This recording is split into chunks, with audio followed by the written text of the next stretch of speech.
Assalamualaikum warahmatullahi wabarakatuh. Selamat siang anak-anak. Apa kabar semuanya? Baik? Ya, alhamdulillah pada hari ini kita masih diberi kesempatan dan kesehatan untuk melakukan pembelajaran kita pada hari ini, yaitu pembelajaran biologi. Nah, jadi sebelum masuk pelajaran, jadi Ibu akan mengabsen dulu kehadirannya. Surya Nasasari Muslimin, Fadilatus Sada, Karmila, Tiwi,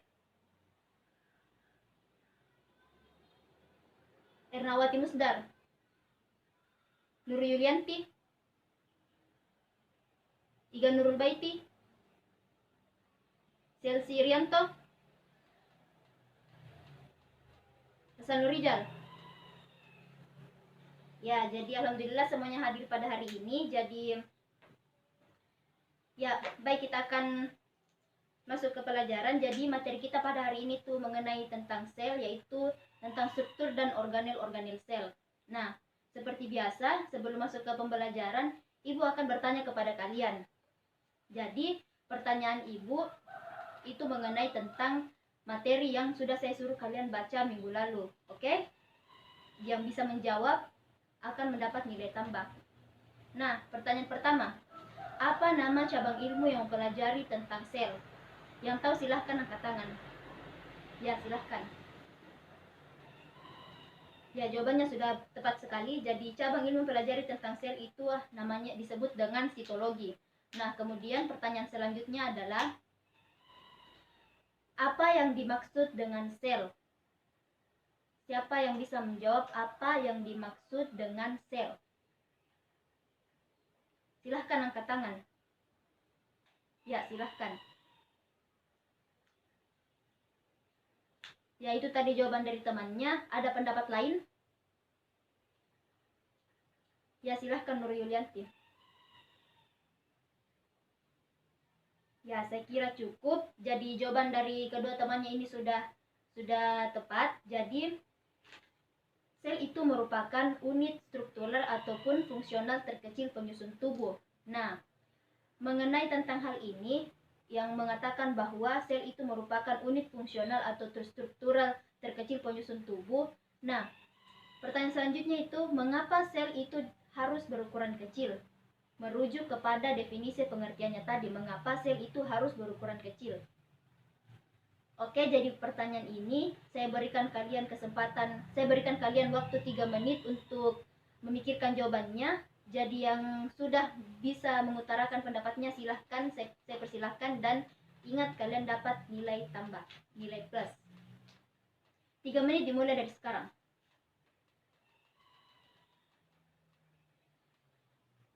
Ya, 3 menit sudah berlalu. Jadi siapa yang ingin pertama menjawab? Silahkan. Ya, sudah hampir tepat. Ada yang lain? 2 orang lagi. Saya kasih kesempatan 3 orang. Ya, silahkan.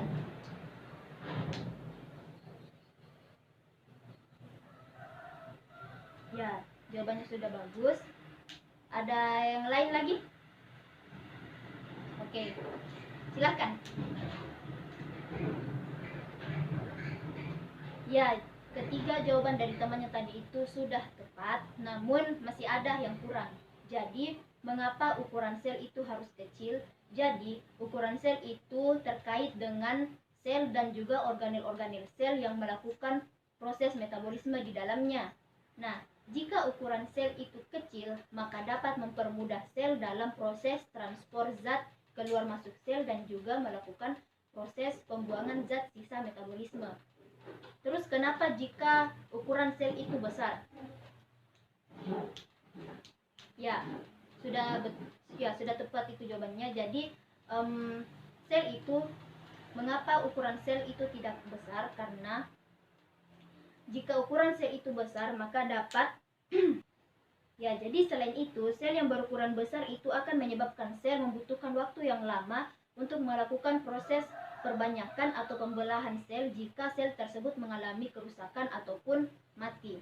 Nah, Jadi itu tadi seputar tentang sel. Jadi kita akan masuk ke materi kita, yaitu tentang organel-organel sel beserta fungsinya. Nah, untuk organel sel yang pertama itu adalah retikulum endoplasma. Nah, retikulum endoplasma ini atau yang disingkat dengan RE terbuat dari kantung-kantung pipih dan membran tunggal yang dinamakan dengan sinterna. RE ini terbagi menjadi dua, ada RE kasar dan ada RE yang halus. RE kasar ini dan RE halus ini memiliki fungsi yang berbeda. Nah, kira-kira ada yang tahu apa perbedaan dari keduanya? Ya, betul sekali. Jadi, RE kasar itu dia berkaitan dengan ribosom, dan fungsinya itu berperan sebagai sintesis protein. Sedangkan jika RE halus ini dia tidak berkaitan dengan ribosom dan dia fungsinya sebagai sintesis lemak. Dia berperan sebagai sintesis lemak seperti fosfolipid, steroid, dan ada juga hormon. Nah, selanjutnya adalah organel selanjutnya itu adalah ribosom. Pasti kalian sudah tahu apa fungsi dari ribosom mengenai dengan organel sel sebelumnya. Kan? Ya, betul sekali jawabannya. Jadi, ribosom ini memiliki bentuk yang kecil dan padat.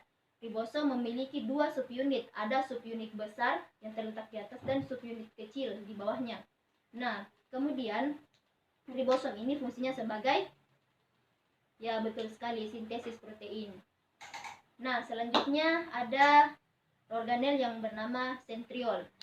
Ada informasi penting yang harus kalian ketahui, bahwa sentriol itu hanya berada pada hewan dan juga manusia, tidak ada pada tumbuhan.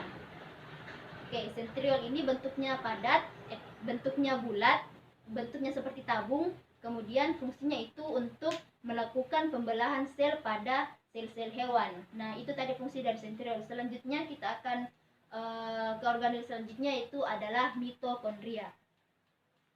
Mitokondria ini disebut juga sebagai host of power. Ada yang tahu kenapa mitokondria disebut sebagai host of power? Sering disebut ya.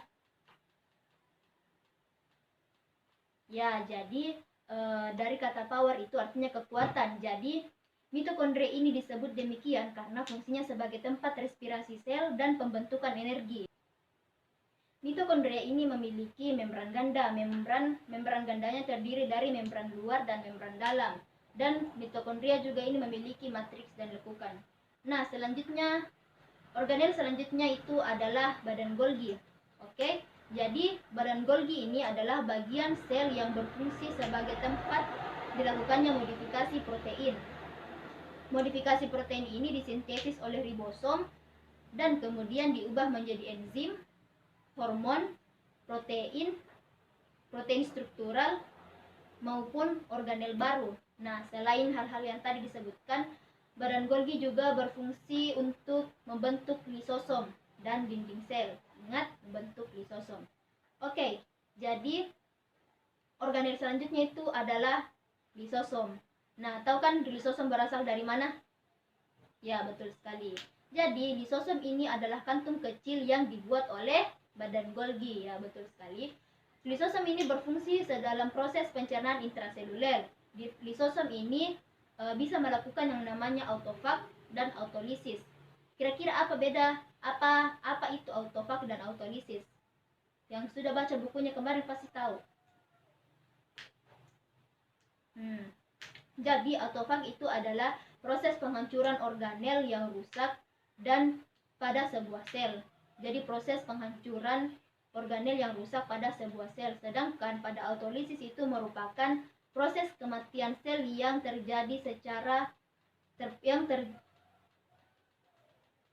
sedangkan autolisis itu merupakan proses kematian sel yang sudah terprogram sebelumnya. Nah, ketika autolisis ini sedang terjadi, maka enzim lisosom itu akan keluar menyebar ke seluruh bagian sel. Nah, kemudian sel tersebut akan mencerna dirinya sendiri. Nah, oke. Jadi, kira-kira seperti apa contoh dari autolisis?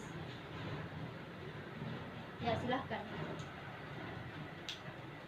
Ya, betul sekali. Jadi, salah satu contohnya itu pada, seperti yang disebutkan temannya tadi, itu seperti pada ekor kecebong, di mana ekor kecebong itu akan menyusut ketika dia sudah mulai dewasa. Nah, selanjutnya itu adalah plastida. Ingat, informasi penting lagi bahwa plastida itu hanya berada pada tumbuhan. Nah, kemudian plastida ini dibagi menjadi 3, ada kloroplas, ada kromoplas, dan juga ada leukoplas. Nah, ketiganya ini memiliki fungsi yang berbeda. Kloroplas itu untuk membantu fotosintesis, sedangkan kromoplas itu untuk memberi warna pada bunga. Kemudian leukoplas itu untuk menyimpan cadangan makanan. Nah, organel selanjutnya itu adalah vakuola. Selain plastida, sel yang ada pada tumbuhan itu disebut juga dengan vakuola. Nah, vakuola ini berfungsi untuk menyimpan cadangan makanan dan juga sisa metabolisme. Vakuola ini juga menyimpan yang namanya minyak aspiri. Jadi pertanyaannya adalah, apakah vakuola ini tidak terdapat pada hewan? Ada yang ingin berpendapat? Jawabannya ada. Ada yang bilang tidak ada? Ya, jadi yang tadi mengatakan iya, yang mengatakan tidak. Ya, jadi vakuola pada hewan itu jawabannya adalah ada, tapi ukurannya kecil dan tidak semua hewan memilikinya. Nah, vakuola pada sel hewan itu terdiri dari vakuola kontraktil dan vakuola makanan.